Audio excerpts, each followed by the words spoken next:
Get your free copy of the complete tutorial at www.teachucomp.com/free.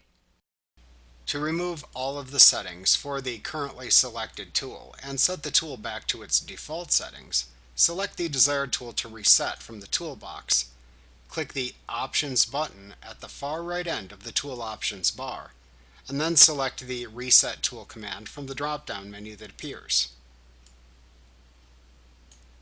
You can also reset all of your tools in this same way by selecting the Reset All Tools command instead of the Reset Tool command and then selecting the OK button when prompted.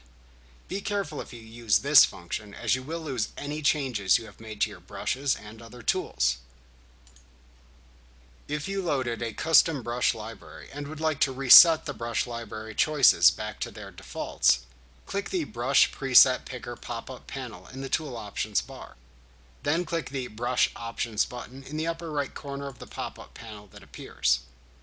Then select the Reset Brushes command from the drop-down menu to reset the brush library back to its default choices.